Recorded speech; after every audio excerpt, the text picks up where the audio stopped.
Gonna wait a few minutes here.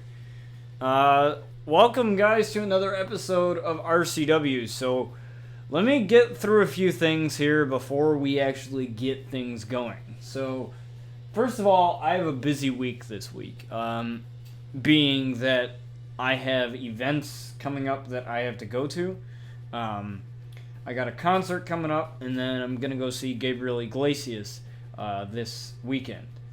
I probably will plan on going to my grandparents' house to spend the last week of summer break that I have with my grandfather, because he's been home for a while now, and I'd like to spend some time with him. It's been a while since I've gone over to their house, so I will probably be spending some time with him within the next week.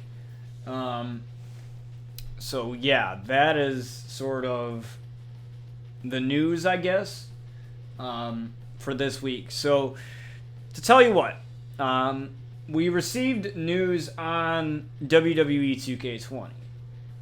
Not much, but we did, being the release date. The release date is not really significantly later, but later than normal. Usually it's the beginning of October that the game comes out. But October 22nd is the release of WWE 2K20, is the official launch. The deluxe edition, I believe, is like 3 days earlier, or maybe a couple weeks earlier, can't remember. But what does that mean for RCW? So, it is coming up in a couple weeks, the 1-year anniversary of RCW, which is August 21st. August 21st is when I first started the show, and it's flourished since then. We've done one very short season in 2K18 to kind of test the waters of this show and really see where this could lead, what this could lead to in terms of, I don't know, the channel. And it's been massive, in the sense that, it's just been absolutely ridiculous, what this show has done for my channel as far as branding. I was BGX Plays, when I first started streaming, and then I rebranded to Botch TV once I really started doing the wrestling show and everything else. So I rebranded the YouTube and everything and all that stuff to Botch TV and to focus on wrestling. And I realize now that it is a big thing,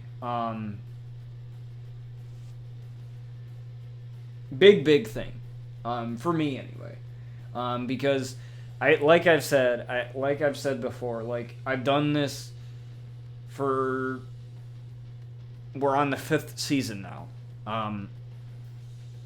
and it has been absolutely insane, what we've done within those 5 seasons, and with 2K20 being just around the corner, and with some of the new features that we have, which what I will be doing as far as those new features go, which we didn't receive much information. We received very little information. There was a trailer showing a little bit of gameplay. I don't want to judge it too much because we have received little to nothing. The only thing that we really received is maybe a couple new features, a couple new things that were just kind of announced that weren't really, I guess, explained in detail, but we're expected to receive more information as the week goes on. Possibly SummerSlam. With SummerSlam happening next weekend, with next Sunday, I expect to receive a lot more info in terms of the roster, maybe a little bit more explanation of those said features and said ideas that they have for 2K20 this year. The one thing I can say is that they're bringing mixed tag matches back. Mixed tag matches was a thing that they had in the 2K games that they took out for whatever reason. I don't know why. And this is the one thing that is my biggest gripe with 2K is that, because I've played the WWE 2K games for a long time, since WWE 2K had taken over. I've played the WWE games, anything from SmackDown Shut Your Mouth to SmackDown Here Comes the Pain to SmackDown 2 Just Bring It, and a lot of the WWE games. And my biggest gripe with them is that they take out features for no reason at all. Like, they took out mixed tag matches, and now all of a sudden, years later, they're bringing them back now and acting like it's a new feature, from the way they made it sound, in the little trailer. But nonetheless, I'm excited that it is back. And what does that mean for RCW? You're gonna see a shit ton of stuff with the mixed tag matches. It opens up, with this match type being in there alone, it opens up so many opportunities that I can do with this show. We can have a Paige and Brian Outlaw team up together. We can have brother and sister and Luna and Sky team up together with Brian. I don't know if it's just going to be 2v2 mixed tag matches, or if they're going to expand on that and include more match types with the mixed tag mode, which I expect them to. Why just make it 2v2? I've seen them do where it's 2 men and 2 women. I've seen them do like all kinds of things on WWE TV with this match type. So I'm expecting to see things, I guess, branch out a little bit more in that. But with that being said, I'm just excited to have that feature. I will make videos as time goes on. As we get more information, I will make recorded videos of me discussing these features and kind of discussing what it means for RCW and the show, because that's the main thing that I do. That is the main thing that I do.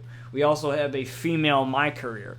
Now, what does that mean for the My Career universe modes that you see? What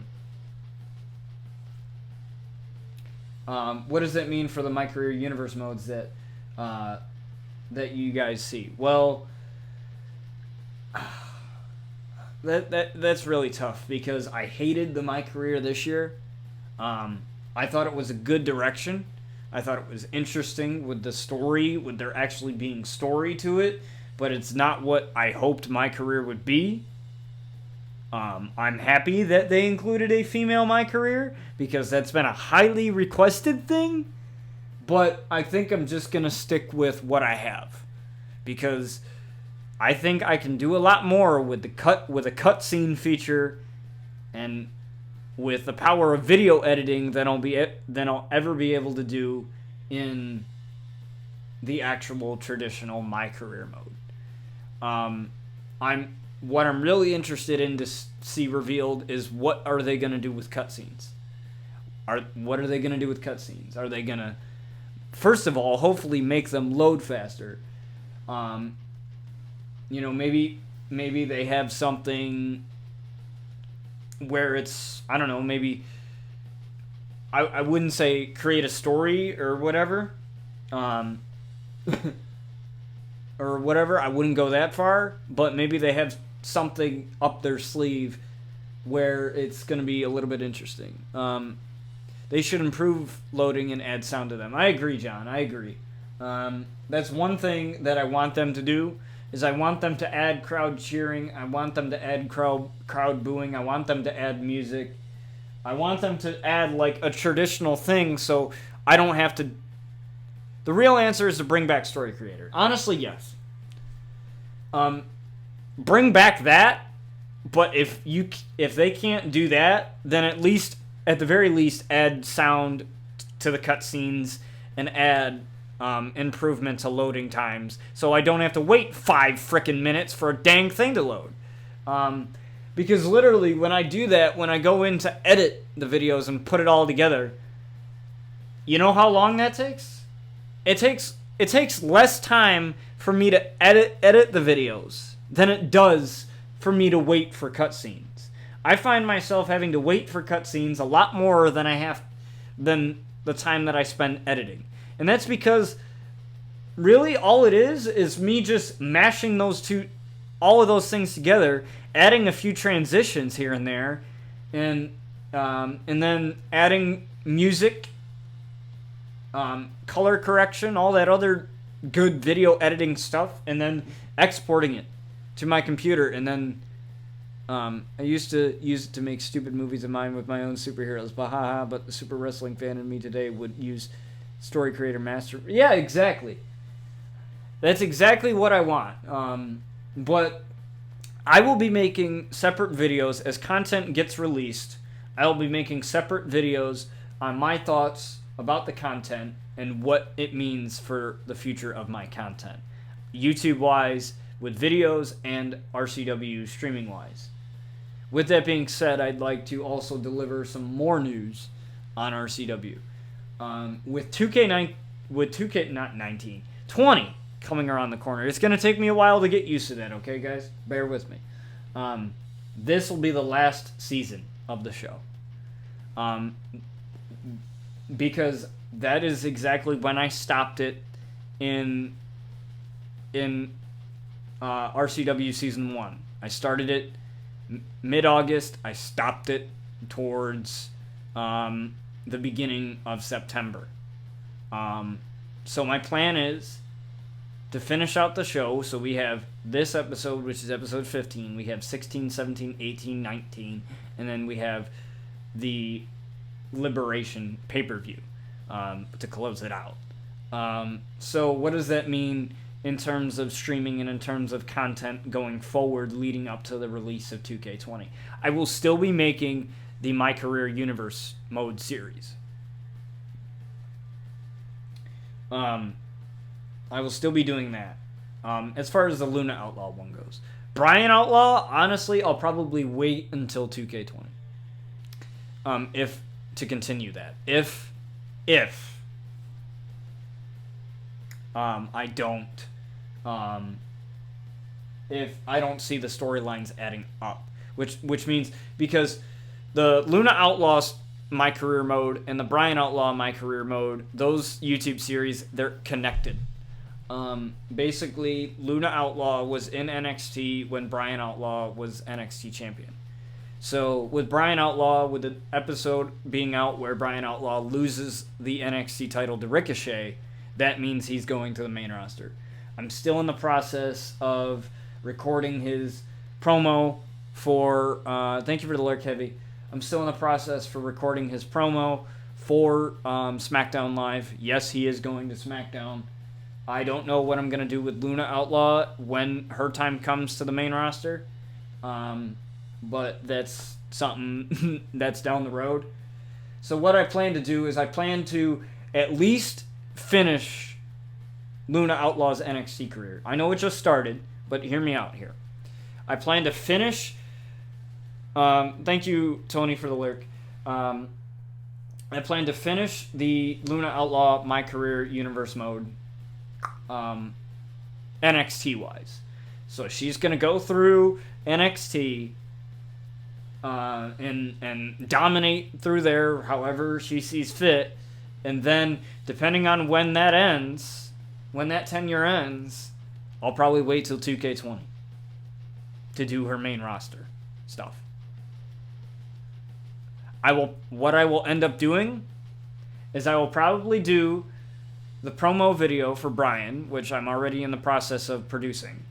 And then I will do a promo video for Luna Outlaw in her main roster, and then stop.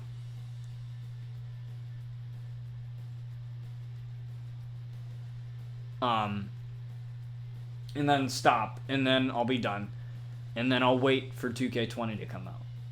Because it'll take me some time to make the superstars.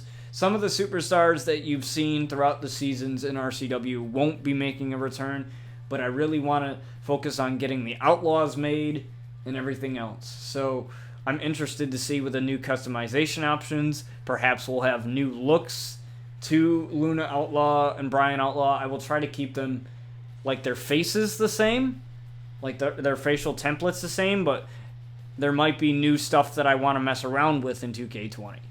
Maybe there's I don't know, maybe there's like new makeup options or something cool that I want to try out for the Outlaws. I don't know, something awesome. But generally speaking, I will try and keep them as the same people. I will keep 2K19 for a while on my Xbox so that I can like go back and forth between the two games and kind of make the Outlaws the same, looking the same way as they did in 2K19, because I doubt it's going to be so different. I doubt 2K is going to do a complete overhaul of the customization options, maybe add a few here and there, and that's it. I doubt it's going to be a complete overhaul. So with that being said, like I literally just want to make sure that they get fully created to the way that they're supposed to. So with that being said, that is the timeline for everything WWE 2K19 here on the channel. I also have a YouTube command now, so for the stream. So if you enter !YouTube, you will get a link to my YouTube channel in which you can check out all my other wrestling content, including previous episodes of RCW that are on there through playlists and all the other stuff that I do content-wise. As far as the podcast goes, now many of you asked the question, why wasn't it on Sunday? So yesterday, it was not on Sunday because Slev had a giveaway for his stream, and he was talking to me about it, and he really wanted to focus on that. And that's understandable because that's something that he's been hyping up for a while, because I believe he reached 2,500 followers on his channel, as well as 100,000 views on his channel, on his Twitch channel. So with that, he wanted to focus on that, and we really want this podcast to be awesome, and the only way that we can do that is proper advertising. So our aim to do it is this Sunday. But obviously, with some of the events that I have coming up, like me seeing Gabriel Iglesias, I'm going to be seeing him. And then I have a concert on Friday that I'm going to with my buddy. So with that happening, we're going to try and do it this week, maybe even Wednesday, or whatever. But I want to try and do it this week. If not, we'll try and do it next week, or whatever. It's hard to really... SummerSlam is this Sunday. Yeah, I know that. I know that. But we'll try and do it...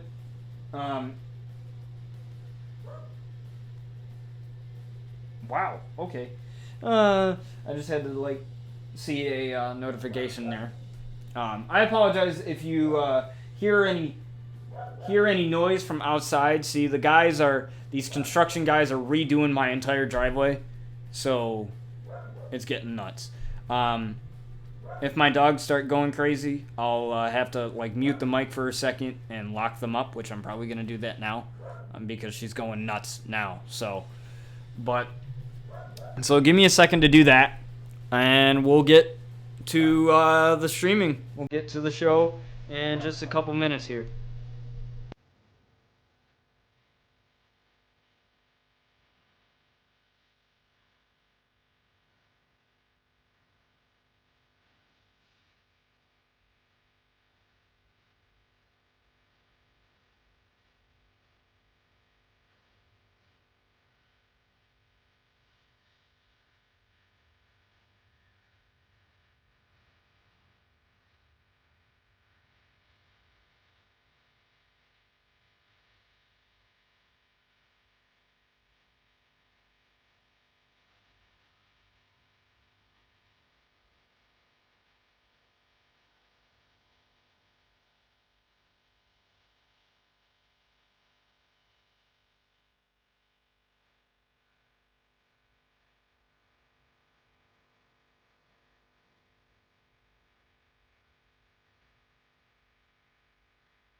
All right, guys. I just had to lock my dogs up in my mother's bedroom because these guys are going to be doing their job out here, and the last thing I need is them going nuts because that's all they'll do. They'll just bark at them in the driveway, and you guys don't want to hear it, and I don't want to hear it either.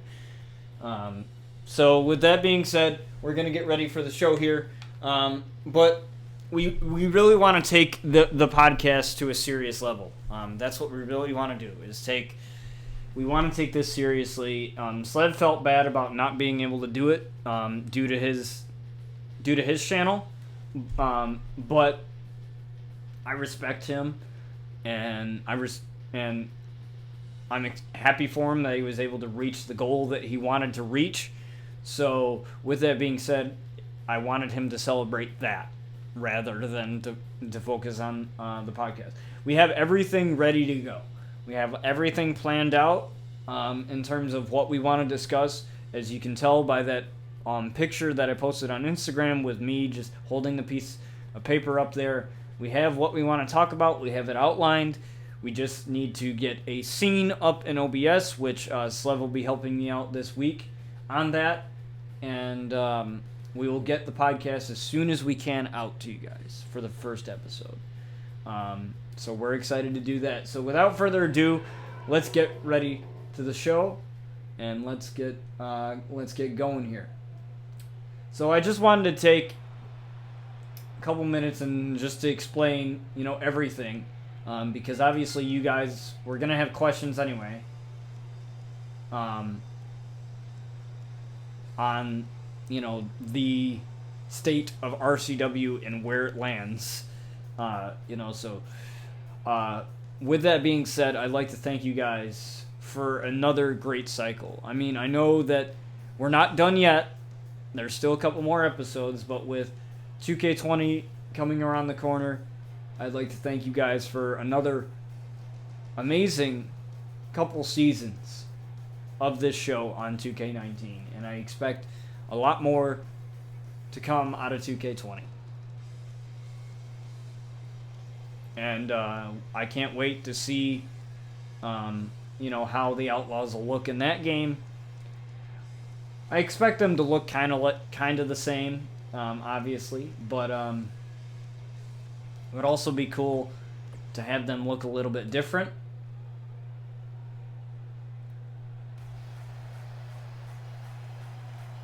As Jack Outlaw is going to face Johnny Wrestling here to start the show off, as we have the debut of Kenny Omega happening tonight in our main event out of a 2 out of 3 falls match against Shinsuke Nakamura.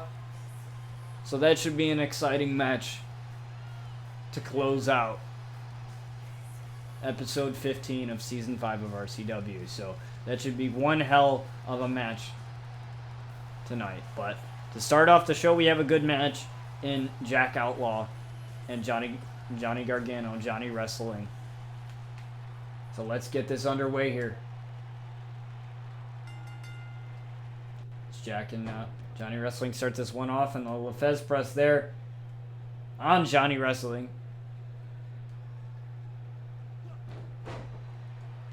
Now you may be wondering the state of Chris Danger after his injury. Chris Danger is constantly being checked by medical personnel, making sure that he's rehabbing his injury. This is the second concussion he has had in a while. That was the match that didn't end up counting because the referee should have stopped it to check on him, and obviously the referee's mistake led to that match sort of being unsanctioned, if you will.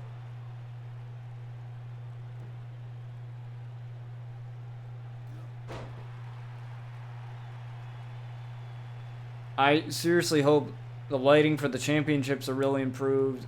Belts look awful in this game. No proper shading. They all look bronze. I agree. Even though that I've been able to design some really nice looking belts, to me, the customization of them look nice, but the lighting in the game and the entrance and everything like that, like it doesn't really make my creations pop, and I really wish it would. So I'm hoping that that's one of the tinier things that gets fixed as well. Because, you know, as people who like us who create titles, John, and who you know, take part in all of this stuff, you know, we want our creations to pop and look nice. I mean, they already look nice already, but the lighting isn't like gold and certain colors cannot be showed off as good with the current lighting. So I'm hoping that 2K can actually do something and actually fix that. It's Johnny wrestling, looking for cover here. One, and only getting a 1 count here on Jack, and now on chest chop there.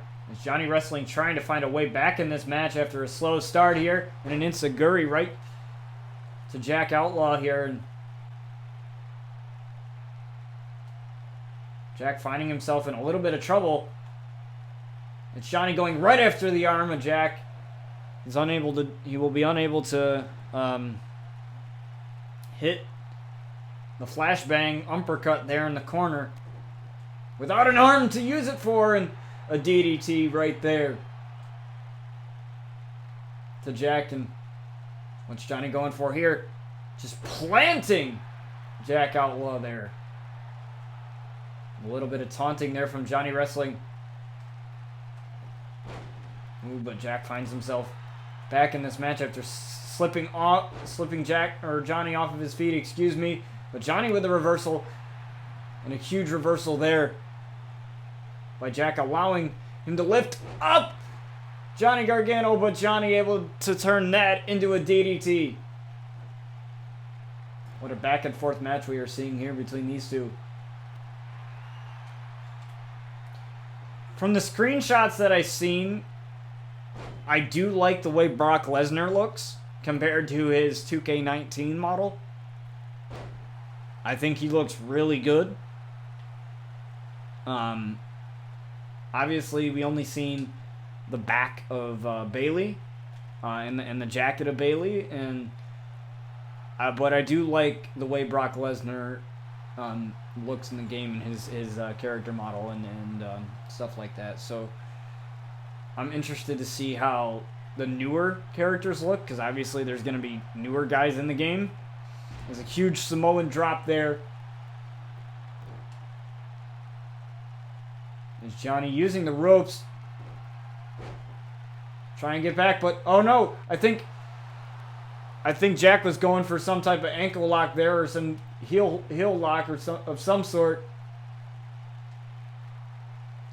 But Johnny able to get out of that one. And a drop kick to the back. Huge drop kick to the back of Jack now. Snapmare. Huge snapmare takedown there. Roman Reigns released a screenshot of himself in the game. I'll have to check that out.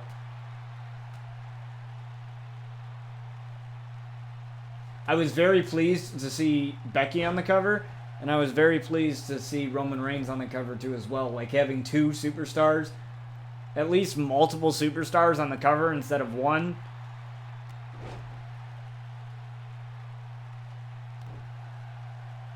I think that's cool because it reminds me a little bit of SmackDown versus Raw. Granted, they had like maybe at least 10 or 15 superstars on the cover there in a group, but it's nice to see at least more than one person on the cover. And as Johnny looks for the lawn dart to the middle turnbuckle there against Jack at one. And Jack kicks out at one. As Johnny Wrestling thought he may have at least had Jack there for a 2 count. I'm seeing a lot of comparisons to 2K17. Looks like I'm not alone. Yeah. Honestly, I'm going to get the game anyway. I don't honestly really care. But I can honestly understand your point of not buying the deluxe edition like right on, unless there's like something really intriguing that would make you want to spend $90. But right now, from what we have, like, I don't see there being a point, but I'm just gonna buy it anyway, just to get the season pass and, you know, everything else. Leading up to that point is Johnny looking for a super kick to finish it off, and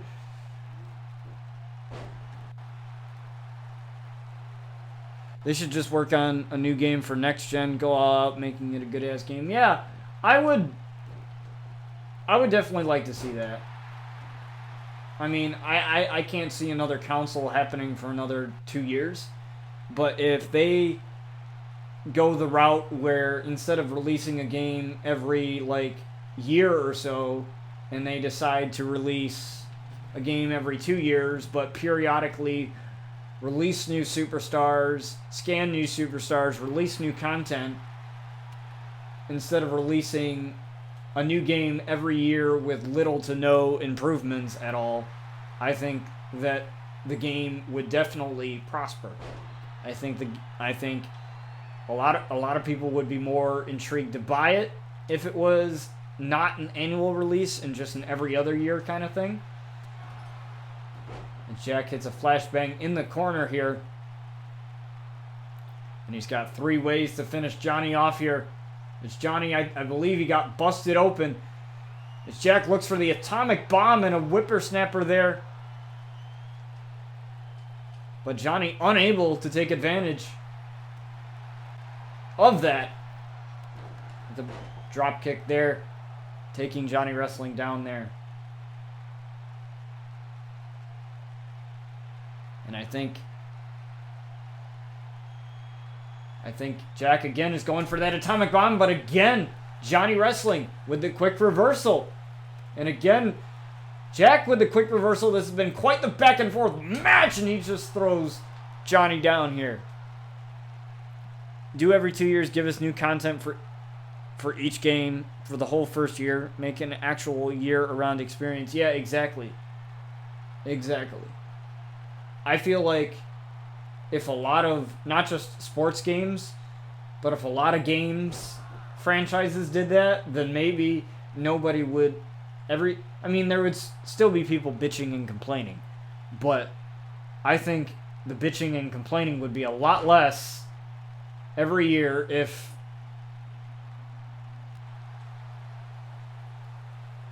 if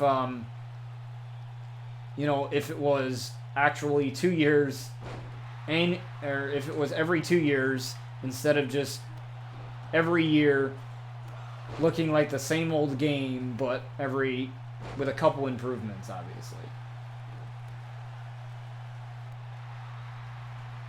They just need to update the software thing a bit and repackage it for $60. Exactly. Yeah, that's what they do. They just update it. And what I've wanted more than anything is like periodic updates, because there's so many bugs and glitches in the game that are at like launch that don't get addressed in updates. Like maybe there's 2 updates in the game as Johnny Gargano looks for a Gargano escape here to finish off Jack, and Jack trying to hang on to the best of his ability, and he's able to escape the submission hold here from Johnny Gargano, who tried for a big boot, but little too tired for that as Johnny Wrestling now looking to go to the corner for a super kick. Yeah, so many bugs that don't get resolved, and I think again that is an issue. That is an issue of the yearly game release, is that they're so focused, to me, they're so focused on the next game already that the current game that is out doesn't get touched at all, because they're like, okay, we released the game, Yes, we're going to release DLC. Yes, we're going to release maybe 1 to 2 updates because of that DLC, and then we're going to focus on the next game, which is stupid. As Jack looks for another atomic bomb here on Johnny Wrestling, and now looking to end this thing here. And Johnny with the kick out.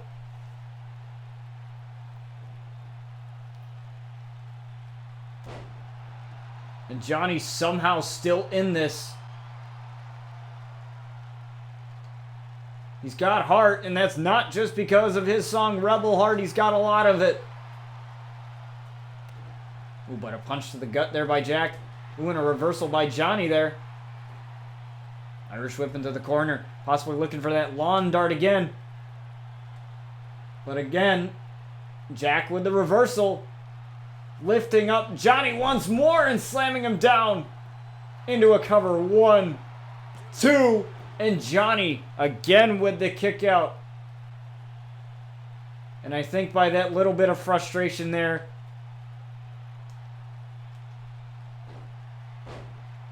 that Jack is living. Oh, and he's trying to get Johnny to tap out here.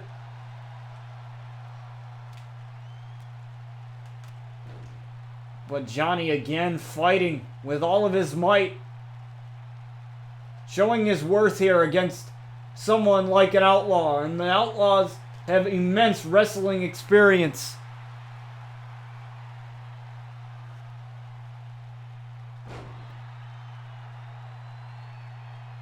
Yeah, exactly.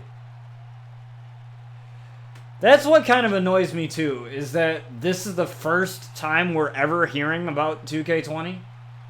Usually, we at this point, we've heard about it, and then we get roster, like, ideas. As, again, Jack Outlaw hits that atomic bomb, dragging Johnny to the middle of the ring. 1, 2, 3, and Jack gets the win over Johnny Gargano. What a huge win there for Jack to begin the show, but exactly. You know, that's what kind of annoys me too, is the fact that we're just hearing about it. Like, literally, the trailer just came out, and Xavier Woods just went over a couple of the features that we probably would have already known a little bit about months ago. And then right now, what we should be learning about is the roster. Like, some people in the roster. And not just hearing about the game just now. Like, literally just now. You know. Exactly. YouTubers in the 2K community would be invited to test the game at this point. Yeah, exactly. I know Dank Ops, Chris Danker. I know, like, he was very, kind of, his reaction to the trailer was,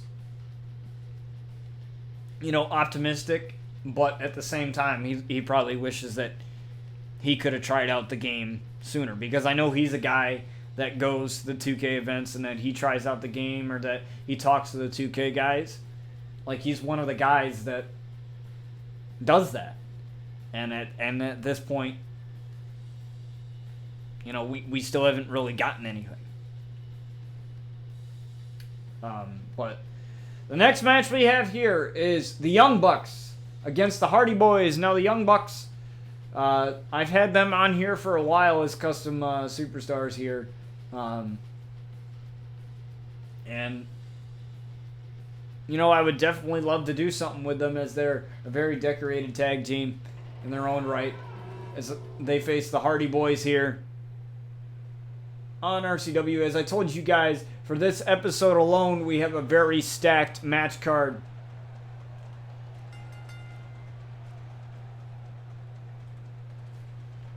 And the Young Bucks are making their way out here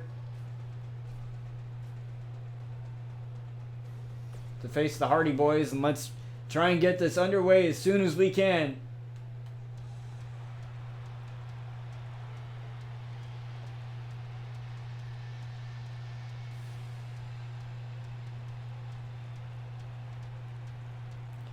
as they face former RCW Tag Team Champions and the Hardy Boys. Now, the Tag Team Champions, AJ Maximum,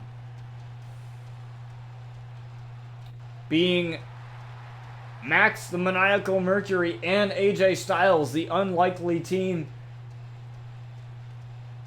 being the Tag Team Champions right now. There's still much left up in the air as far as who their opponents are going to be going into the Liberation pay-per-view, but we will find that out within the next couple episodes here of RCW. Mercy Phantom definitely will be getting a title opportunity at the Liberation pay-per-view.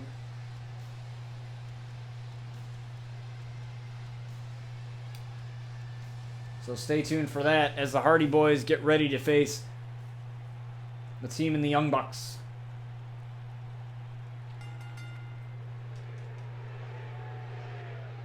Matt Jackson of the Young Bucks starts this one off.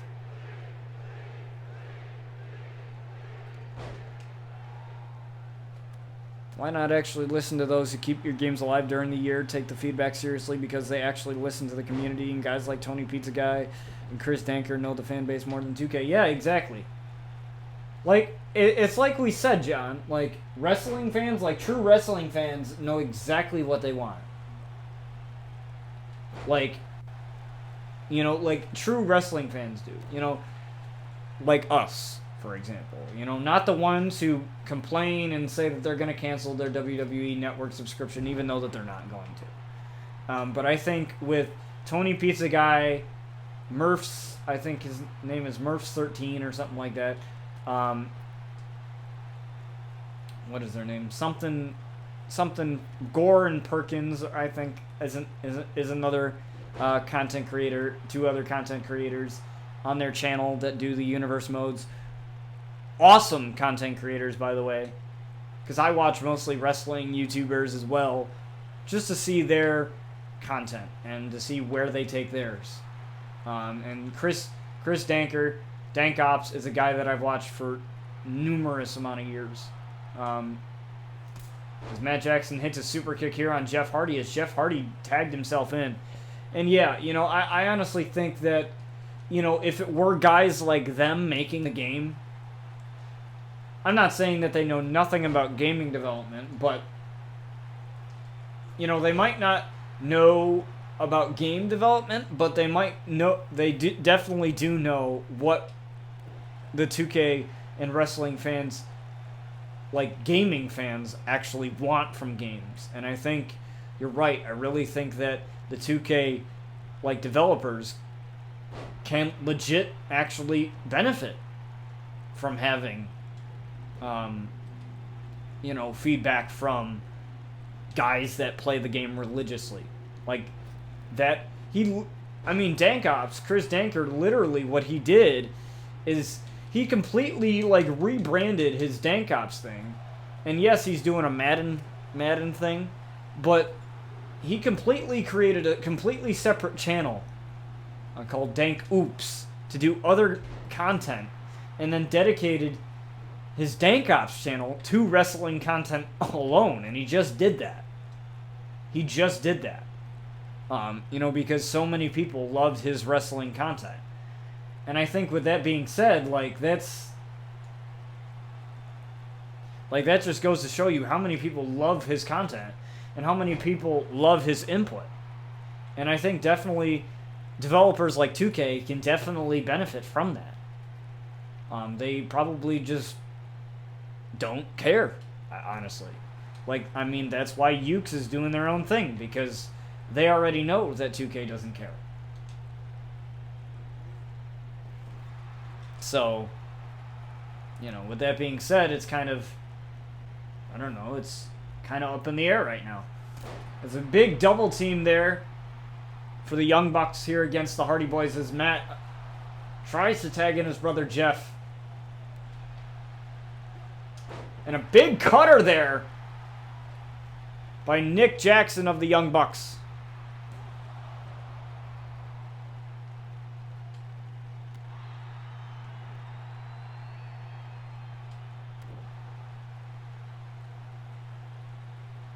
Exactly. It's the little things that I want. You know, like, if you go back and you watch my 2 videos on what I want in 2K20, as Nick Jackson gets hit with a twist of fate here, and a rope break, honestly, like, in my opinion, if you go back, you don't have to, but if you go back and you watch those 2 videos, and you hear me talk about, you know, what I would want in 2K20, literally, most of those things are everything that you just said in that comment there about the story creator, multiple tires, stuff like that. It's little things. It's not GM mode, which we all know is probably never going to come back, so stop saying we want GM mode, because pretty much the universe mode is exactly like that. Pretty much. It allows you to pick and choose who's on SmackDown. You know, whatever. There's a double super kick there from Nick Jackson and Matt Jackson of the Young Bucks here. And they're just taking it to the Hardy Boys now, but if you go back and watch those videos, you will hear me talk about what I want in 2K20. And literally, it's just small little things that could make the game at least more fun as a content creator. And it's all from the perspective of a content creator. Like, I mean, yes, there are people who play the game that aren't content creators, which is completely fine. If you don't make videos, if you don't stream WWE, if you don't do that, if that's not your thing, that's completely fine. But there are things out there that us content creators could definitely highly benefit from if it were in the game. Like cutscenes alone, having that feature alone in the game, you know, would be awesome. I want backstage promos in the game. That's what I want. I want the ability to create backstage promos in the cutscene creator, because there's only 3 backstage cutscenes. And none of them include promos. They just include a superstar talking to somebody or a superstar attacking somebody. And to me, there's a lot of backstage stuff that happen in wrestling shows. So you can't tell me that there should be any logical reason why there isn't backstage promos in the game. I definitely won't be using the promo engine again in 2K20, because I doubt it's going to be any better than the 2K19 one. It's probably not going to. But, you know, exactly, John. These are all features in the game. Most of these are features in the game that were once in the game, but were taken out for...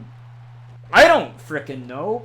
Like, why take out something... Why take out Story Creator in the first place? Why? You could have just had that feature and expanded on it throughout all those years. Throughout 2K15, 2K16, 2K17, 2K18, 2K19, and now 2K20. You could have done that. But you didn't. You didn't. You just had to, like, ruin it. You know, that to me makes no sense.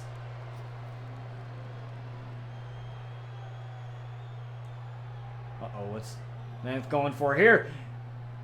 Through the ropes, DDT here on Jeff Hardy. Through the ropes, DDT on Jeff Hardy.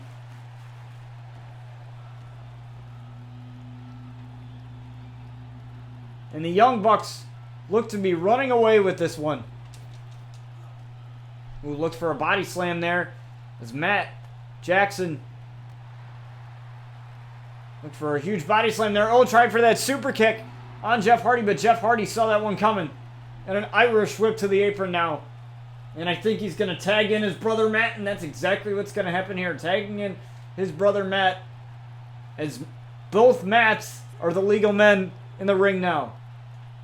And Matt now going after the other Matt and suplexing him back into the ring. You know, now that we're talking about small little features, I don't know what's your opinion on this, John, but regardless, make women have the ability to bleed. because that happens in real life. Why not put it in the game? Why not? It adds intensity to matches. It doesn't make matches, but if the men can already bleed, and the women have bled in the past, you know, why not make them bleed in the game? Makes no sense. As Matt tried for that drop kick there on Matt Hardy and a DDT on Matt Jackson. As Nick is still laying motionless on the outside and Matt Hardy is getting tired.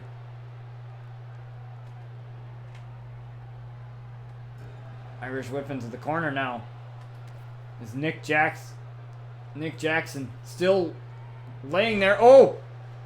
Matt tried for a bulldog there. But Matt sniffed that one out and took down Matt Hardy. And again,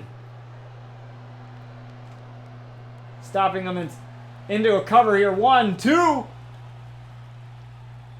And Matt with the kick out. And Nick Jackson finally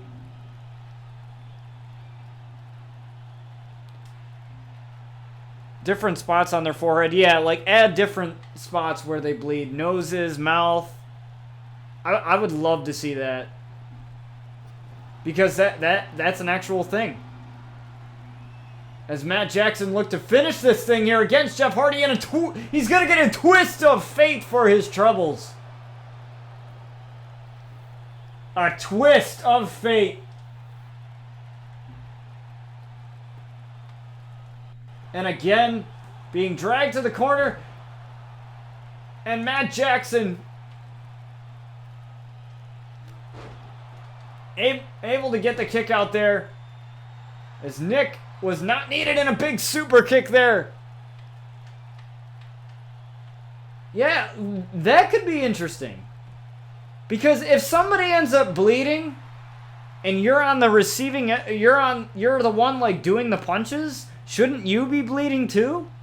Shouldn't their blood get on you? Like that would make sense. I mean, come on. Like that doesn't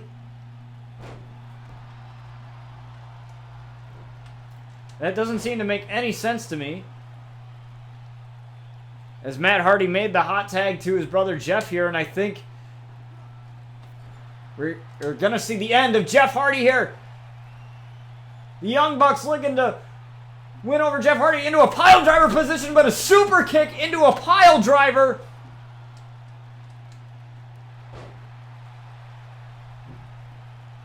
One, 2, 3, and the Young Bucks get the win over the Hardy Boys.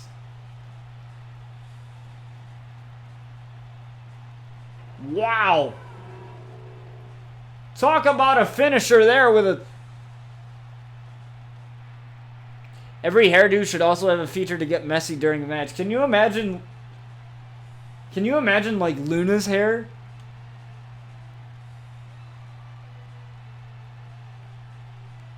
Can you imagine that? I mean, Luna's hair is already messy enough, but can you imagine like during a match? Like it just gets like mangled or something? Like I could totally see something cool with Luna and the way her makeup is, like the way like she has that red lipstick that I put on her. Imagine if she bleeds from that, like gets like a busted lip or something. That would look so cool. That would look so cool. And speaking of Luna Outlaw, she's in the next match here. As her sister Sky Outlaw is in her corner and Marielle Rogue has Rosemary in her respected corner.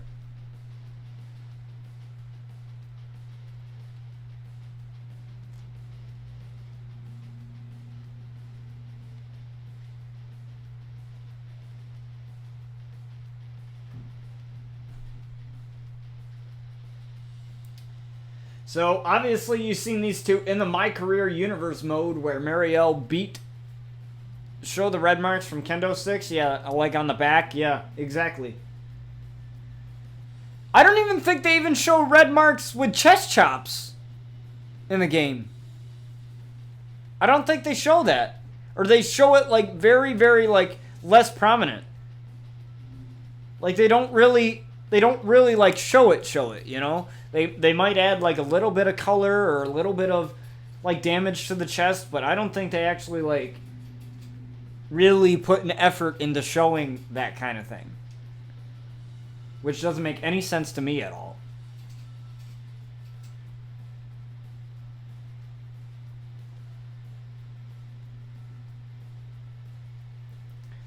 Now, at the very least, when it comes to it's extremely rare, but it goes away. Exactly. It should be a permanent thing. It shouldn't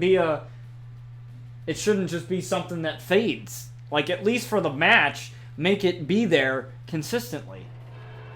Like, don't make it fade in the match. Like, if you're gonna make it fade, at least make it like not fade completely. You know, to where it looks like their chest hasn't even been hit at all.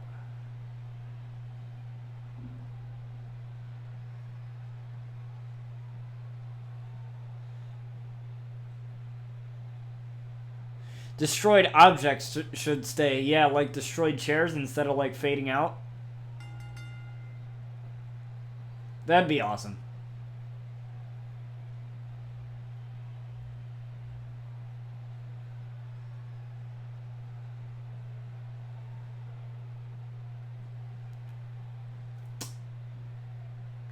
Honestly, ever since I unmasked Luna, guys, I'm definitely loving this.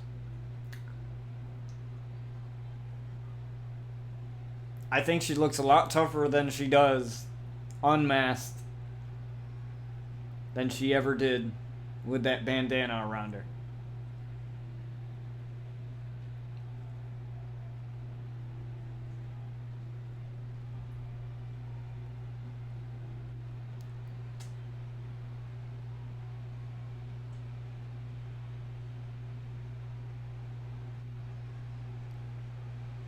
You should be able to fight even after the ring is destroyed. Exactly.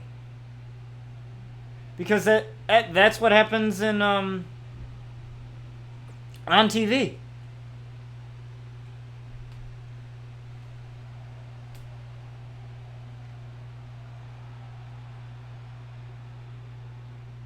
Is Marielle and Rosemary part of Rogue Danger? Now, Rosemary or Marielle or any of the Rogue family have not made any comments as a result of Chris Danger's injury, so, you know, they kind of kept quiet about that. Well, maybe there's a reasoning behind that.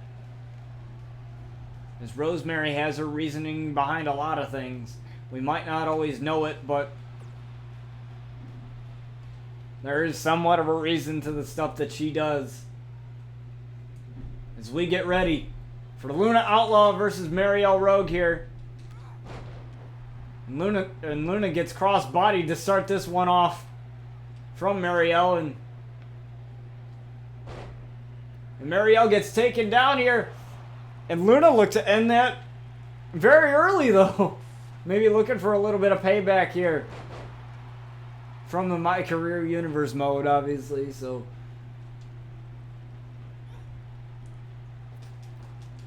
Making sure that no troubles get made, and a Hurricane Rana there.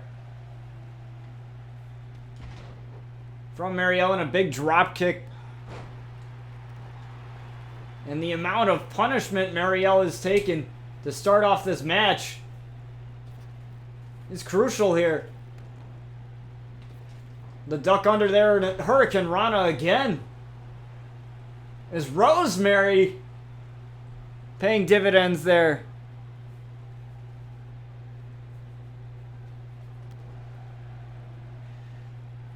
The in-game storage, yeah, they should really get rid of that. I mean, I haven't had a problem with it, but you've told me that you have, so... Maybe that's because, like, you have, like, 90 freaking cause, and I don't have that many. I don't know what it is. Is a rake to the eyes looks like they're... And a chair there. Oh, she looks to take out the referee, and she did. She got her. She got the ref. She got the ref using the chair that Rosemary brought in, but Marielle able to get the chair out of the way. Who tried for a blackout, and Marielle Rogue said no to that one. And now stretching out the back of Luna Outlaws. Her sister Sky just has to watch this happen. She can't really do much. Who tried for the kick to the chest, but unable to connect. And a suplex to Marielle, but the referee picking up the chair as Rosemary again with the huge distraction, allowing Marielle to take advantage, and Jesus Christ, just tossing Luna like she's nothing all the way across the ring there into a submission hold here, trying to get her to tap out, but Luna being very resilient, not allowing Marielle to fully lock in that submission. And a monkey flip from the corner. Now Marielle finding her way back in this match. Ooh, lifting up Luna here. Ooh, looking at a fist and a big fist to the face. And a cover right in the middle of the ring. One. And no. Just a count of one there. Game gives me 100 cause and 20 videos, but not really, because I really have to... I can't have all that without running out of space. That's awful and not cool. Exactly. Exactly. I don't agree with it either. As Luna gets a blackout here. What a great camera angle we had there. Oh, she's going for a Falcon Arrow. I thought she might have been going for Into the Shadows. But just a Falcon Arrow there. But Rosemary again. Distracting Luna in a backstabber. Oh, that's definitely got to hurt her back. The back has been a target for Marielle throughout this match, and somehow she's letting Luna get back to her feet, but a kick to the chest right away. Possibly looking for that cutter there, or that Rogue Destroyer, but unable to, in an enziguri.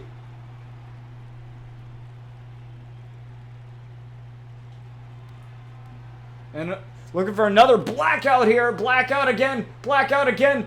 Into a dawning here. Dawning on Marielle.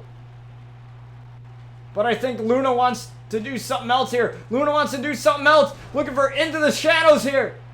Into the Shadows on Marielle. And Rosemary knows a lot about it being in the shadows, as she lives in the shadow realm there. But Luna unable to lock that in fully. That might end up costing her the match, but no. Clothesline there. I would have just gone for the cover after the dawning, but I guess Luna didn't want to do that. And a standing moonsault there. And flipping off the crowd a little bit. As Luna, I don't know if that's the best corner for Luna to go up. But Rosemary can't do anything, as it'll result in a disqualification and an elbow drop there. 1, 2... And Marielle with a kick out at 2.5 from that elbow drop. And again, dragging her further away from the ring. Going for the cover again. And just a 2 count as Marielle again able to get the shoulder up. Ooh, a punch right to the face. Another one. Ooh, but an elbow right back. Elbow right back and a kick. And another kick. Luna into the ropes now, and a drop kick again. Uh-oh. Marielle taking off of the top turnbuckle there. And Luna finding herself in a little bit of trouble here. Ooh, but Luna able to duck out of the comeback. Able to duck under the comeback there. Stopping the momentum of Marielle Rogue there. And now Marielle trying to get to her feet, but Luna being a little nice, helping her out there, but just a blackout. A blackout, and now going for the Into the Shadows again. Into the Shadows again. Into the Shadows again on Marielle. She has nowhere to go here. Referee in perfect position. Nowhere to go. Almost got her to tap, and that's exactly what's going to happen here. And Luna got Marielle to tap, and maybe that's a little bit of payback there, as there was a match at the I believe it was the RCW Riot pay-per-view, where Sky Outlaw was unable to be victorious over Marielle in that Hell in a Cell match there. Or I believe it was a Hell in a Cell match at least. I believe, if my memory is correct and it's not fading on me, that's what that match was. And Marielle Rogue beat Sky in that match. But Sky Outlaw did not get involved in that match. It was only Rosemary that tried to pay some dividends there in helping Marielle, but it wasn't good enough to get her to win that match as we move on to our next matchup here.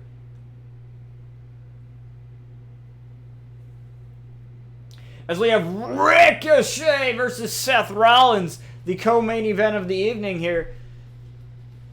Now, Ricochet has a huge opportunity ahead of him in this match.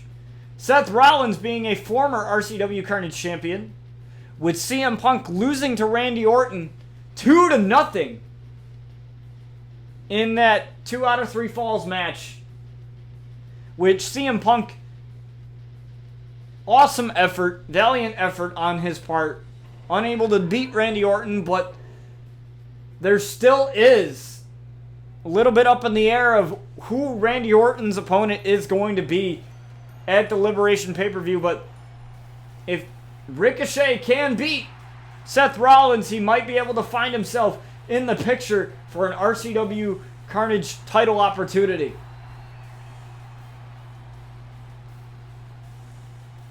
The one and only Ricochet is here on RCW once again. Can you imagine Ricochet defeating Randy Orton and becoming the RCW Carnage champion? Now, regardless of what stipulation that match would be, like I said, it's not confirmed. But if it were to happen, regardless of what stipulation that match would probably end up being, that'll definitely be a must-see match there, to say the least. And what about Zero, guys? Zero and Miles Anderson having their little spats through the past couple of weeks here. And Seth Rollins is coming to burn it down here on RCW. And now his run as RCW Carnage champion was quite awesome, to say the least. He's had 2 runs at it. Once against AJ Styles, and the other, I believe he beat, who was it? Shinsuke Nakamura for that, or Shinsuke beat him for that title. And that title has been, honestly, to me, more prestigious than the RCW World title. As Miles Anderson, being the champion that he is, he's not the most, I guess, respectful and champion, to say the least. As Ricochet starts off with a Meteora right to Seth Rollins and a drop kick right to the back of Seth Rollins. And Seth Rollins, I know that he's had knee and back issues in the past, and I think Ricochet will definitely want to take advantage of that. As the Kingslayer puts him down, but Ricochet might have been looking for a DDT there, but Seth Rollins with the reversal, taking down the one and only. Now, if I were Seth Rollins, I would figure out a way to slow down the one and only Ricochet, because Ricochet is very agile and very quick on his feet. And the last thing you want him to do is get in position for that 630 senton. So I would go after possibly the ribs and the legs if I were Seth Rollins in this situation. Slowing down a man like Ricochet definitely takes out a lot of his offense.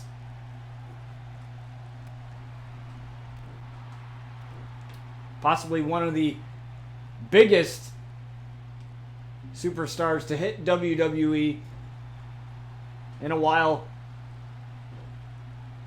Here is Ricochet. What's he going for here? Just a moonsault from the middle rope there. And Seth Rollins is reeling here. But Ricochet, a little bit of trouble here. Is a big knee to Ricochet. And Seth Rollins, as Ricochet already having to use the ropes. But a clothesline to the outside here. And Seth Rollins, what's he going for here? As he's calling the one and only Ricochet to his feet here. This can't be good as Ricochet with a Meteora, receiving a Meteora right to the face from Seth Rollins. But again, Seth Rollins in a little bit of trouble now.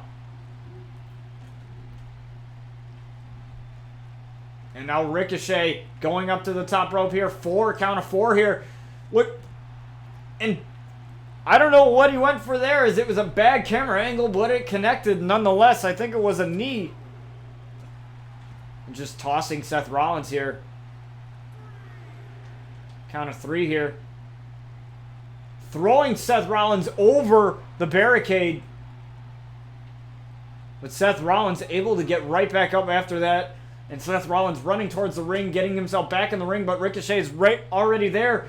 Looking for a body slam, but no. Just a shot to the back from Ricochet and a neck breaker from Seth Rollins.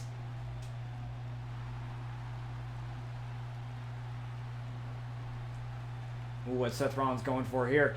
Looking to submit the one and only Ricochet with this arm hold here. But Ricochet able to slither out of that one very quickly.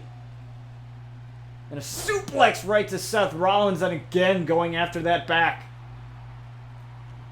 of Seth Rollins, the previously injured back of Seth Rollins. Throwing him into the ropes now. Ricochet, what are you doing there in a bridge?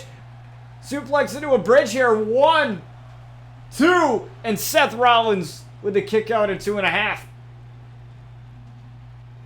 Ricochet looking for that elevated flatliner. Dragging him from the ropes there to the middle of the ring. Making sure that it's not causing a rope break in a 2 count. And no. Seth Rollins again kicking out. This match still rolls on.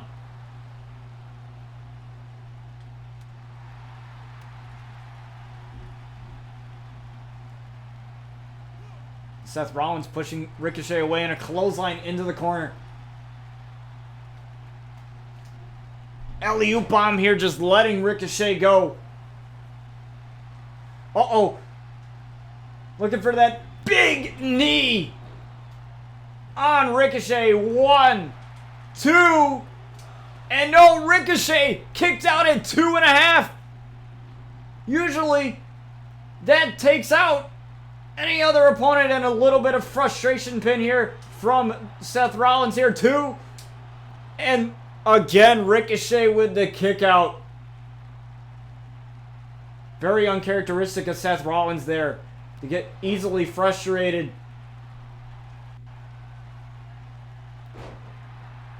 But that might have just helped out Ricochet there. As now Seth Rollins is a little bit on the apron. Oh, got out of the way though. As I think Ricochet tried to shoulder tackle him off of the apron, but a DDT to follow that one up. Now Ricochet looking to throw Seth Rollins right back into that corner. And again, with an Irish whip to the corner now. And tried for a crossbody into the corner. A punch. But again, Ricochet followed that up with a punch of his own. And now tossing Seth Rollins to the outside. What's Ricochet going for? Over the top rope. Tope Suicida there. Over the top rope. The agility from Ricochet is absolutely insane. And more punches to the head.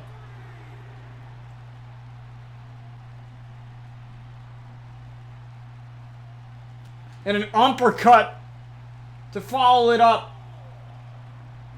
Looking for elevated flatliner on the outside.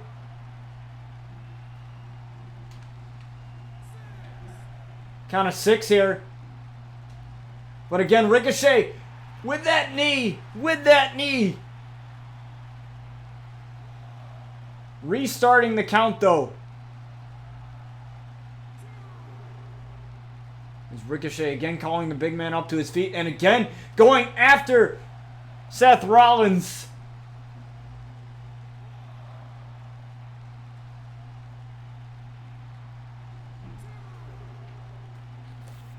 What's Ricochet going for here as he's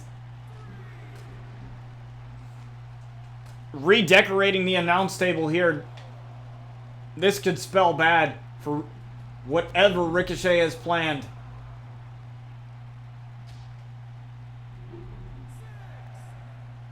Count of 6 here. And again, Ricochet able to break the count there. Oh, what's Ricochet going for here? What are you doing, Ricochet? Looks like a panhandle here. Oh my God, a pile driver through the table to Seth Rollins. A pile driver. If that doesn't end Seth Rollins, I don't know what does. 1, 2, and Seth Rollins with the kick out at 2.5. This is not even our main event, but it might as well be here, as I know what Ricochet needs to do here. Going for that 630 senton. 630! 1, 2, 3, and Ricochet gets the win over the RCW Carnage champion. Well, former, I should say, RCW Carnage champion. What a match, though. I thought Ricochet was done after that knee. But as you can see, that kick out, that took place right after that knee strike. And Seth Rollins got a little bit frustrated there, so he went for another pin again. And Ricochet refused to go down. And an elevated flatliner on the outside. A pile driver through the table, throwing Seth Rollins back into the ring, and that wasn't enough, but a 630 senton was. And the one and only is victorious here tonight. But now, let's get to what you guys came here for, and that's the main event of the evening.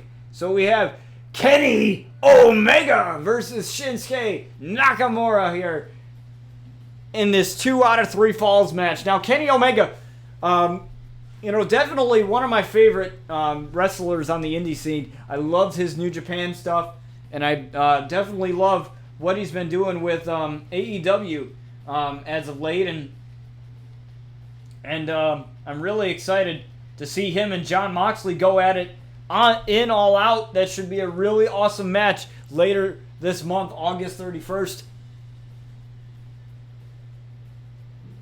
And I'm also really excited to see the television debut of All Elite Wrestling on October 2nd. I really think that that's going to be awesome, and I'm really impressed to see how quickly they were able to ink a television deal in such little time. But enough about AEW. This is RCW here. Kenny Omega, the one-winged angel, and the V-trigger knee. As we get ready for this match here. And Kenny Omega is here, guys. Can you imagine him as a champion here in RCW, whether it be RCW Tag Team Champion, RCW Carnage Champion, or RCW World Champion? Thank you for the host, Wild Tay. I appreciate it.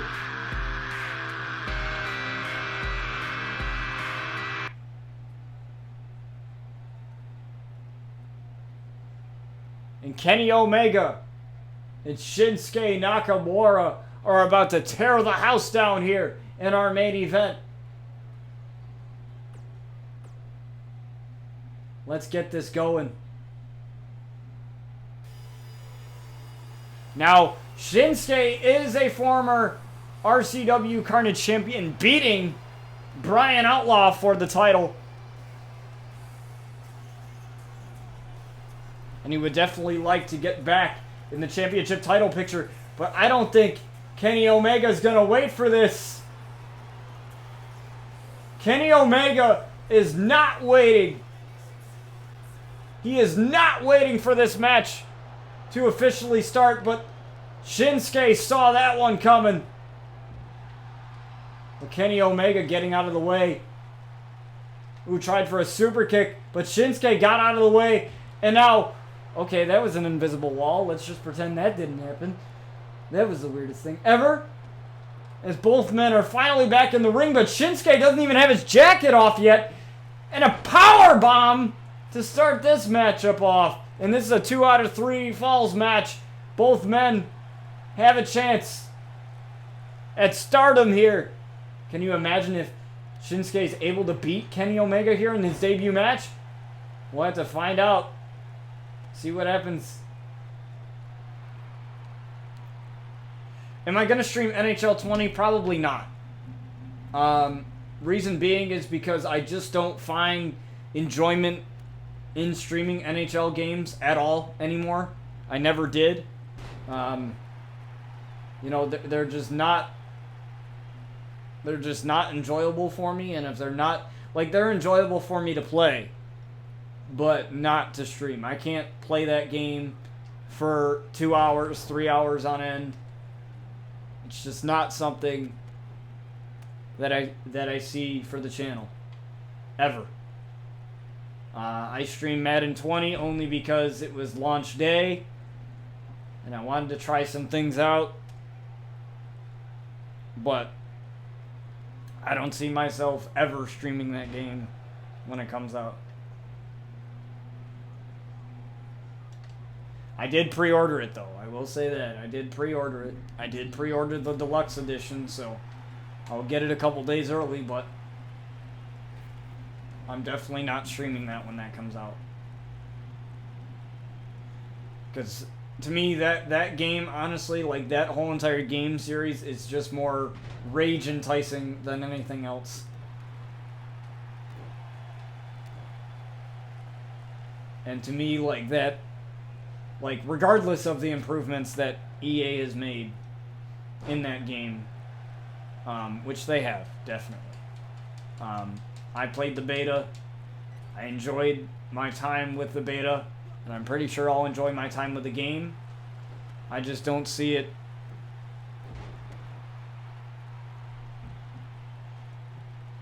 Will you when they put GM connected? No. Like, even if they added that, I still wouldn't do it. I still wouldn't stream it. Still wouldn't.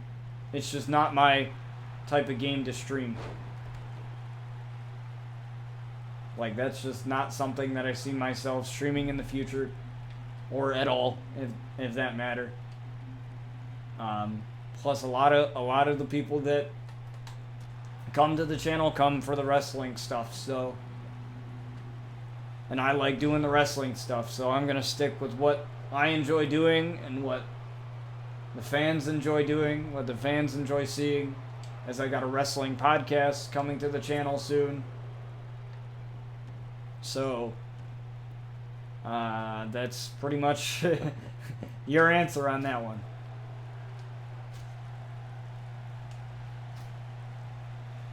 When multiple chops there from Kenny Omega. And Shinsuke Nakamura looking to find a way back in this match, as neither one of these men have tried to go for a pin.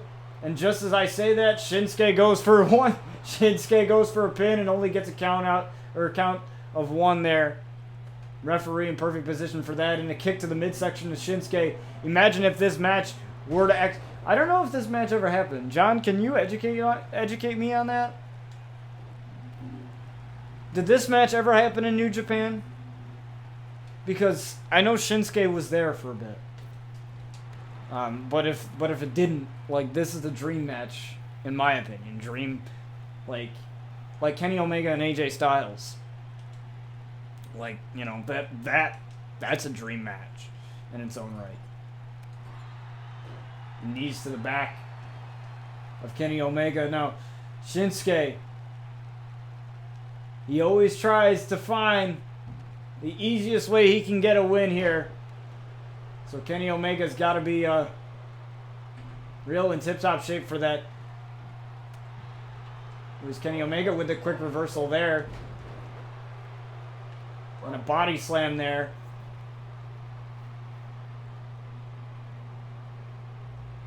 What's he going for here? V trigger knee there. I couldn't quite see, but it was the V trigger knee to Shinsuke Nakamura and tried to get the first fall, but Shinsuke with the kick out at 2.5. And I think it's going to take the one-winged angel to get it going. I think it's going to take that for Shinsuke to go down, but Shinsuke with the quick reversal there. But Kenny Omega with the knee to the midsection. And Kenny forcing the face of Shinsuke into the canvas.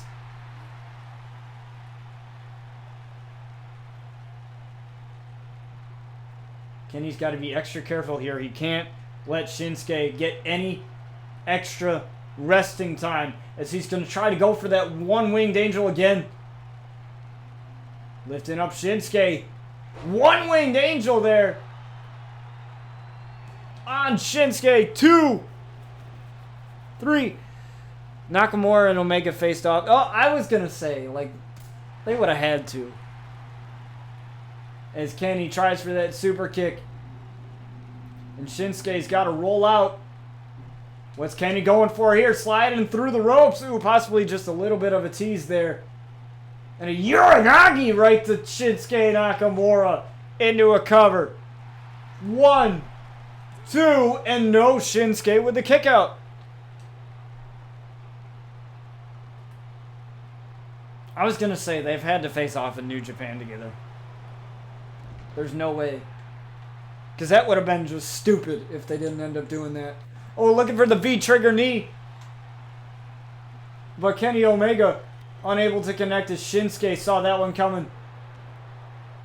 And he's got a Kinshasa right in his back pocket. Right in his back pocket, and he's looking to use it. Kinshasa on Kenny Omega. 1, 2, 3. Are you working on any new music? No. Wild Tay, I gave that up. I don't do music anymore. I gave it up. I lost the drive for it. It's just not in my wheelhouse anymore. I just don't enjoy it anymore. When I was at college, a lot of the people that I was with, wanted to make it big and wanted nothing more than just to make money. And unfortunately, I did not want to be a part of that industry. I didn't like that attitude, and I didn't want to be a part of it. I never had that attitude. I don't think that you should be in something for the monetary value that you can get from it, because if you're in something just for the money, then you're in it for the wrong reasons.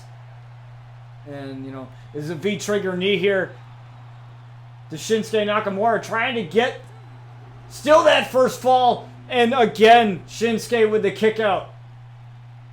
But I wanted to focus all my attention on getting into the wrestling industry, and after transferring colleges, that's what I focused on.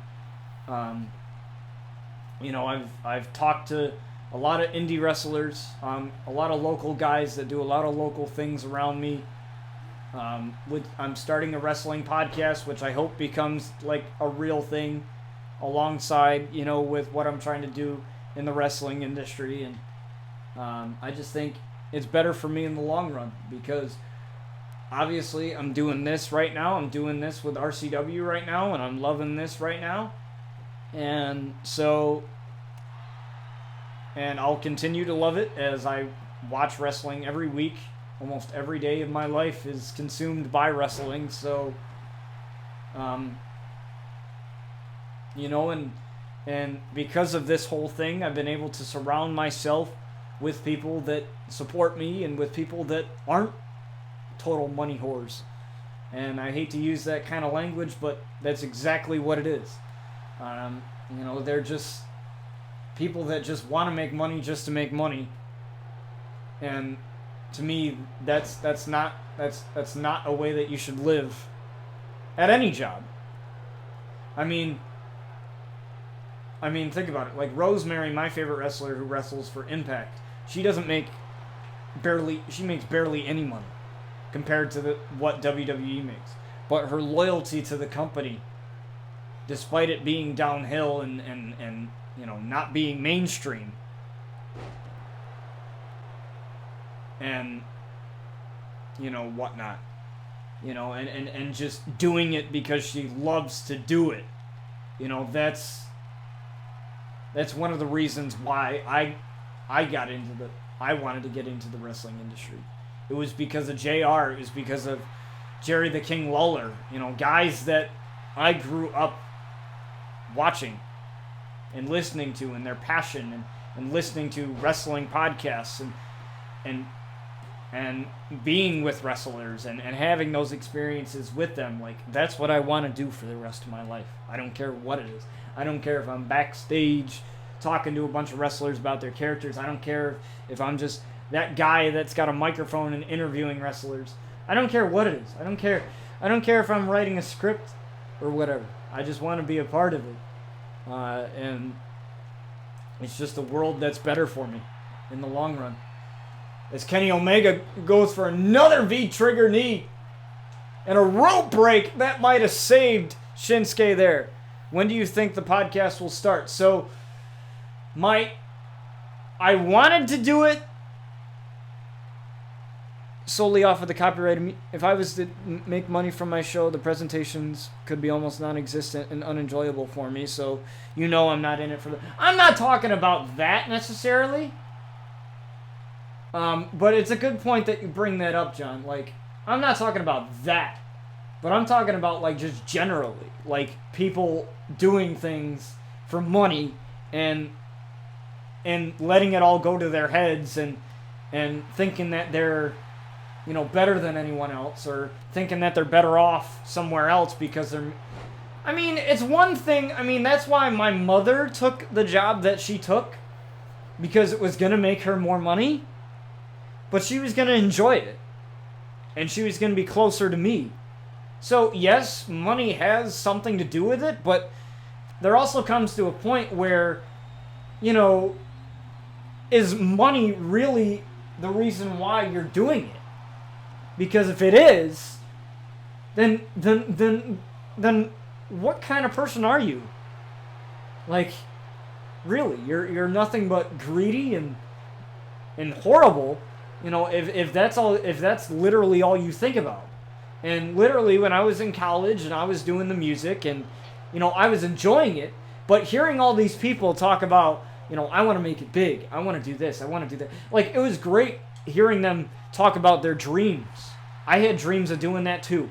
But honestly, out of all of those guys that I met in college, probably only, let's see, 4, 5, 6, maybe about 4 or 5, 6 of them actually had the passion. And I know that because a couple of my friends actually graduated with that degree this year or last year, and they're enjoying the hell out of it.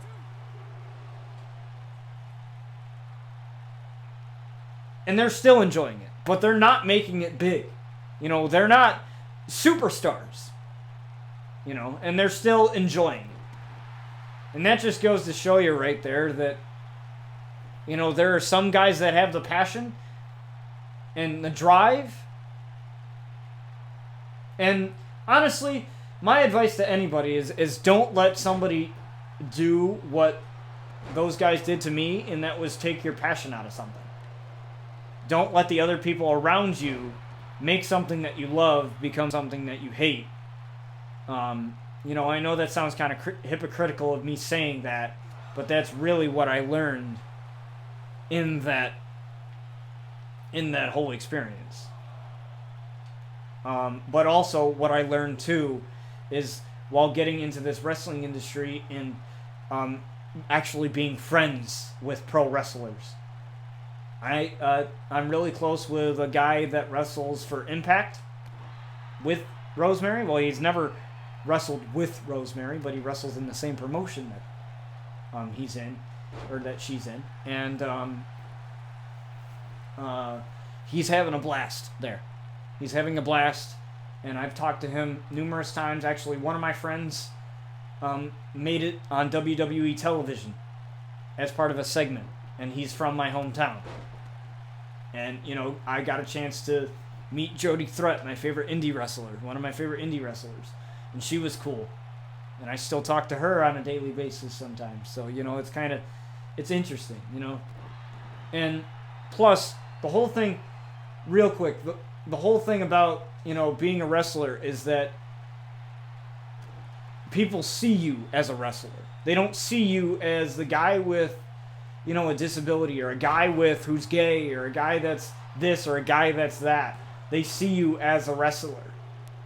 And that's the important thing. And that's what I love about wrestling, is that, like, yes, there are some hateful things that wrestlers have done that I'm totally against. But for the most part, it's a welcoming industry, and there's no place for hate in wrestling. Like, the real wrestler, like people who love it and that have a passion for it, they will tell you that there's absolutely no room for hate in that. No room for hate. There's a Kinshasa there from Shinsuke Nakamura, and Kenny Omega might be in a little bit of trouble here as he's down one fall. But, you know, exactly, and that's my whole thing, is that, you know, there's so much love in that industry. I've never felt more loved than I do now from what I've done in terms of this wrestling show and whatever. And honestly, let me tell you guys what made me realize that. And it was the comment that a fan made where they said something about me being, like, they asked me if I was a professional actor, and I'm not.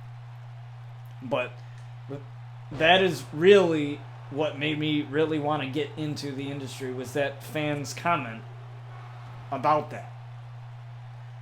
Was him saying that, you know, you do it so well that, you know, I think that you're a professional. And that's awesome. And that's one reason why I wanted to get into it. Because I knew it was something that I was good at. And it was something that would always excite me. So,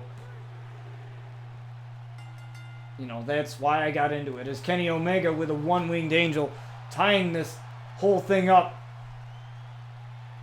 But yeah, I don't make music anymore for that exact reason. And the only time I'll ever make music, ever, is if I like make either a promo video, kind of like what John does with his whole thing, or for RCW, or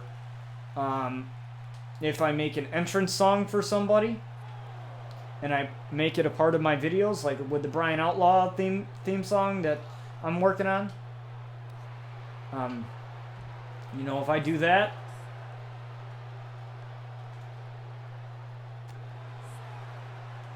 come on, Kenny, get... There you go. Sorry. It just takes forever for that frickin' thing to... It's Kenny Omega going up to the top rope here, but Shinsuke is able to meet him there. And Kenny's in huge trouble here. He doesn't want to be up here. Dropping Kenny Omega.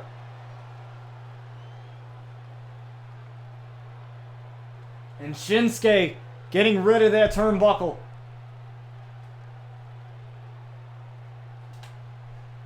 Oh, he looks for Kinshasa to end this. But Kenny with the quick reversal. Looking for the V-trigger knee. V-trigger knee. 1, 2. No! Shinsuke Nakamura with the kick out at 2.5. And Shinsuke is still alive. But Kenny looking for one-winged angel here.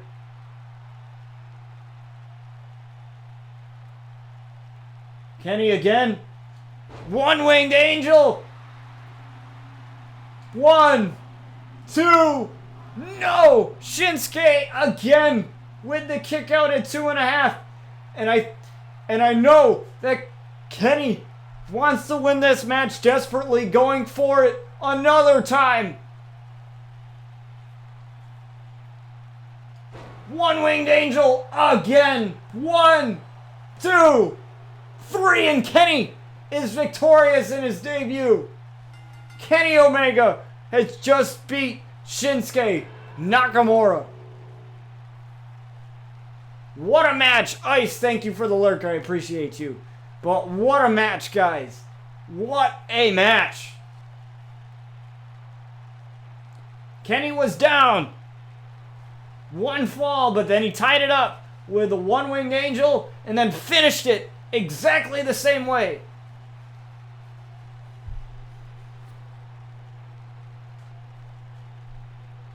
And Kenny Omega is victorious here in the main event. But I'm sorry to disappoint you, Wild Tay. I'm really sorry to disappoint you in terms of not making music anymore, or taking it seriously anymore. But, you know, why? Like I said, why do something that does not bring you any enjoyment? And that's my advice to anybody. Find whatever it is that you're passionate about, and go after it, regardless of how ludicrous it is, regardless of how unrealistic it may be for you to do that thing. Do it.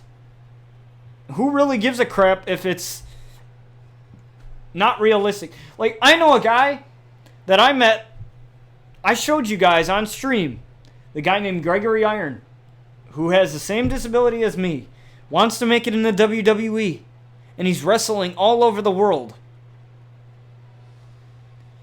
Like, I don't mean to crush his dreams, and that's not what I'm doing. But in terms of that, like, that's, I want him to make it to the WWE, but what are his chances? It's very tough to make it there. Very, very tough. I'm not going to crap on his dreams, but I really hope that he gets there. I really hope that he gets where he wants to get, where he wants to be. But he's following what he's passionate about. He refused. What's up, Bear 2019? I do not remember you unless you changed your name to something.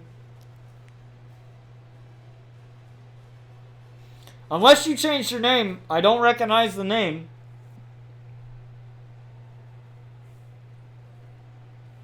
I thought I was YouTube.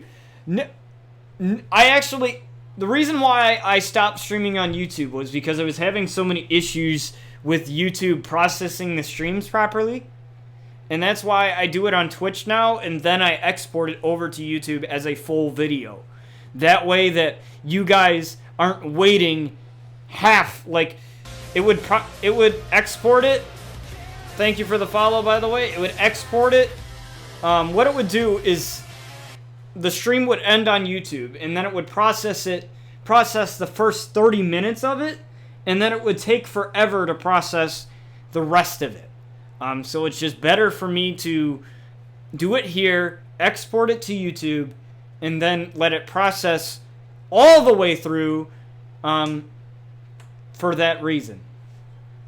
And plus I'm affiliate on Twitch now, so I can get paid. I can get paid for Twitch now, so it's not that has anything to do with it, but I want to focus on the growth of the Twitch channel, and I think the only way to do that is if I stream on Twitch, right? You know, and a lot of my friends are on here. A lot of the guys, a lot of the Avenger friends and the stream group that I'm a part of are on here, so that is why I stream exclusively to Twitch now.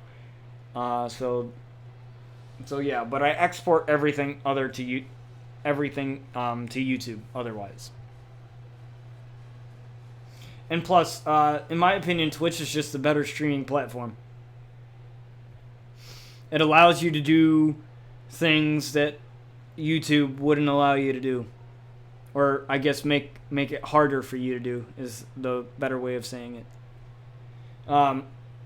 But thank you guys for joining me for another episode of RCW. So what I plan to do with the busy week that I have this week, I plan to do another episode of RCW this Wednesday, which is why I plan to just create the next card right after this stream. But as far as when the podcast is going to start, I have no idea. I would like for it to start this week. Hell, even Wednesday. If in the event that Slev is able to do it Wednesday or Thursday or even Tuesday or even tomorrow, in the event that he's able to do it on any of those days, that's when we're going to do it. I will let you guys know. But because I literally told him, see, this is what I told him. I'll read the message off to you guys. This is what I told him. I just gotta find the Discord app. So I said, because he said, can we do the podcast next Monday or next Sunday? Because of this giveaway I'm doing tomorrow, which was last Saturday, which was yesterday. That Sunday yesterday. And he said he wanted to focus on promoting that. Seriously, can't wait to do the podcast. Time has just not been on my side. I can help you set it up during the week. That way we are not rushing it because of me. And so yeah, I said sure, of course. I said unless you want to do it next week during the week, and he could definitely let me know. So regardless of what happens,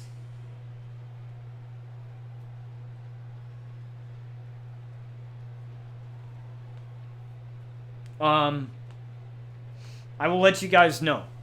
And the easiest way to do that is to follow me on Twitter in my panels. If you don't have Twitter, and you have Instagram, you can follow me there. Or I don't even know. Whatever. I'll probably post something on YouTube about it if I can. Like maybe a little bit of a video, kind of like an Instagram video. Maybe I can upload the Instagram video saying I'm live, whatever. Or one of those things with the podcast or whatever. Whenever that's going to start, we will let you guys know. And everything is planned out for the first episode. So we are really excited to bring that to you guys. So real quick before I end the stream, I just want to go over a couple things for those of you that are just following the channel and are just hearing about this podcast. So this podcast that we are going to do, is going to be an exclusive wrestling podcast. And it's going to be about all aspects of wrestling, whether it's characters, making characters, getting into character, acting. You'll hear definitely something that you will hear from me in the future episodes of the podcast is what I do to get into character of the wrestlers. Like my experiences in acting, which I've had like no drama club experience or anything like that. But when I say my experiences in acting, what I mean is how I've been able to educate myself because of my lack of experience doing actual acting, like actually like being a part of a school play or something like that. I will be doing episodes on that. I will be doing episodes with actual wrestlers. Not wrestlers that you know, but indie wrestlers that I've come to know. Either if I can get Jody Threat to be on a podcast, I would love that shit. If I could get her to be on the podcast. But, she's got a busy schedule with what she does. But the internet is a beautiful place, right? That's a dream right there, okay? It would be a dream to get Gregory Iron or Jody Threat on the podcast. That's something down the line. If we can do that down the line, I would love to do that. But like I said, that's something down the line. Get my pal Cody Diener on the podcast, who is in Impact.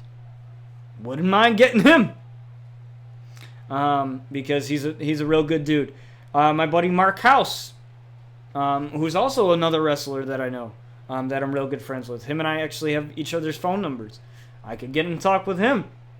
Talk to him about his wrestling career. I think he's retired, but it's still worth it.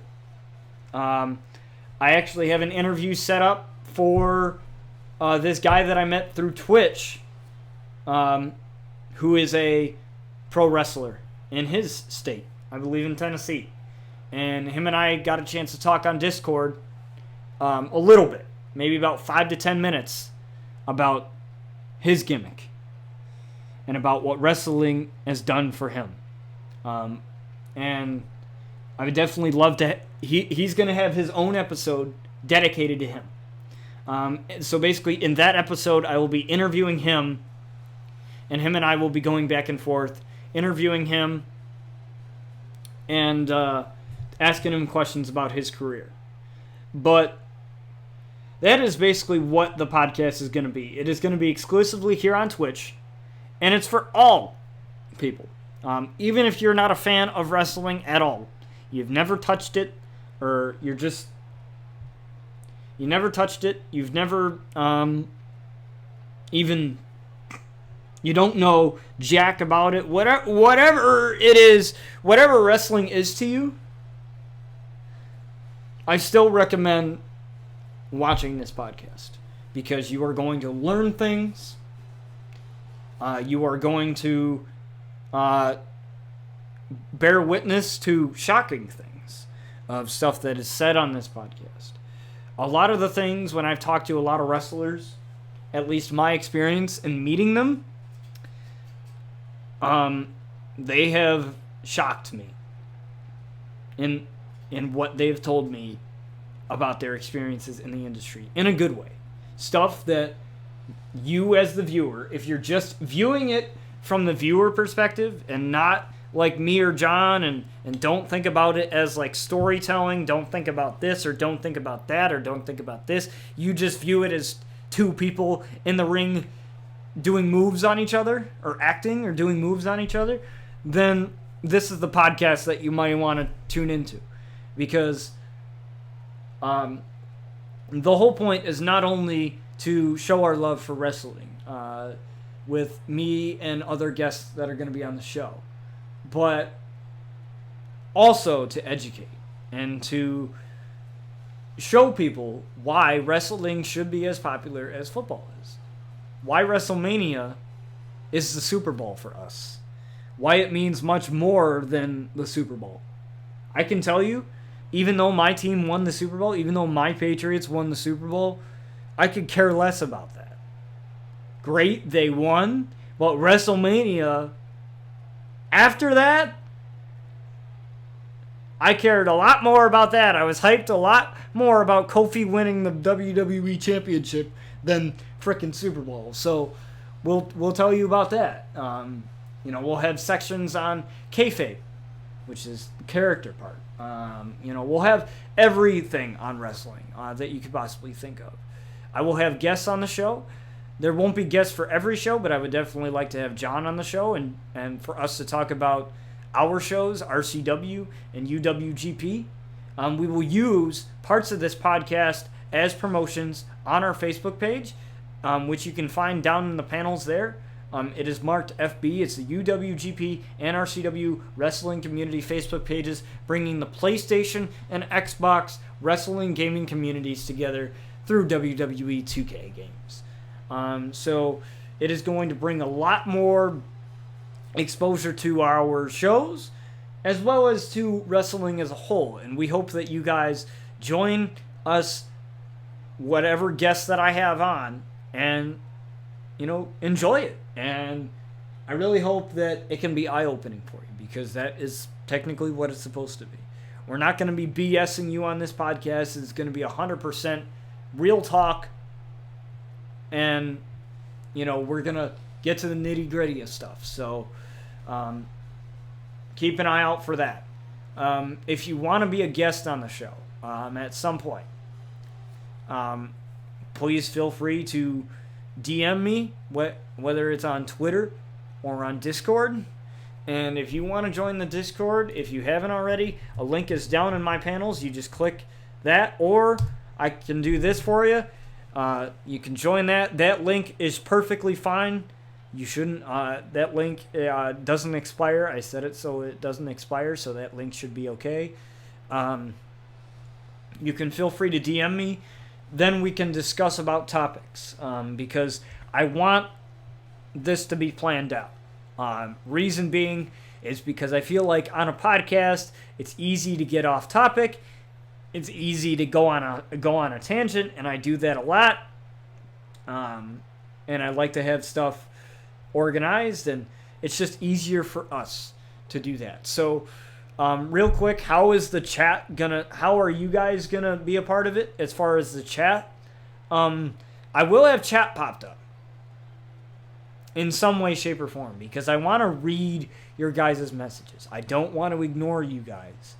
However, I will have alerts hidden, meaning that the alerts that pop up when you host or when you follow won't show. That doesn't mean that I won't see them, as I have chatbot popped up right here, and it just said Bear 2019, thank you for the follow. Like, that's exactly it. So the bot will keep track of all of that stuff. I'll acknowledge all of it. I don't know if Slev is going to stream the podcast on his channel, or if it's just going to be an exclusive thing here on the channel. And after the podcast is done, it'll be exported to my YouTube channel in a playlist called The Angle, as it is called The Angle. That is the title of the podcast. And you guys can watch it there and leave your comments down in the comment section there.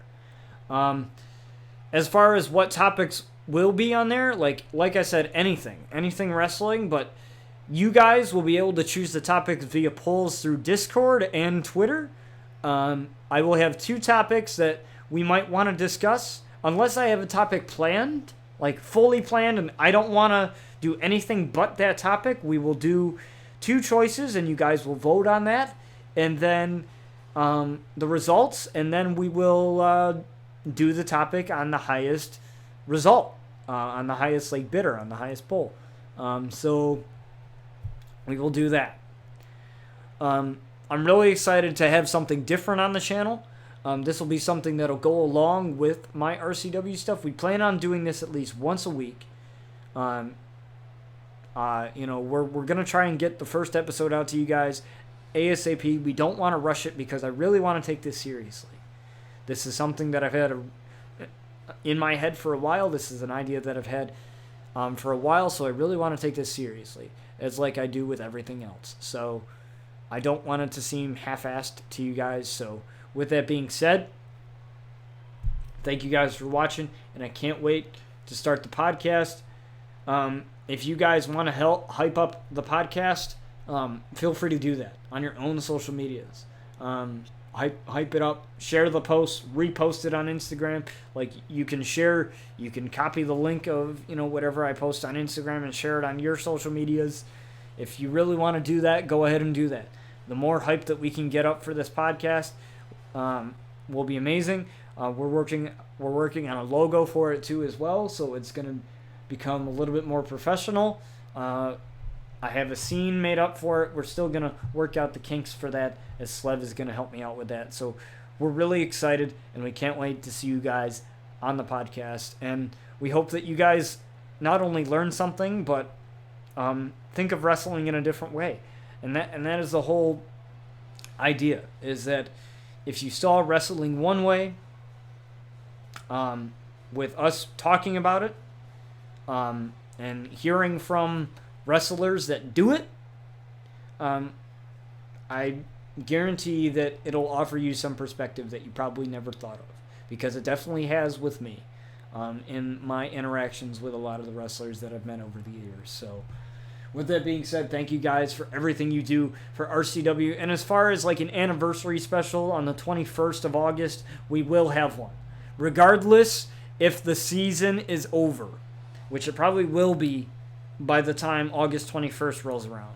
So we will have a 1-year anniversary special for RCW. So my plan is to have special outfits. Sorry, can't talk today.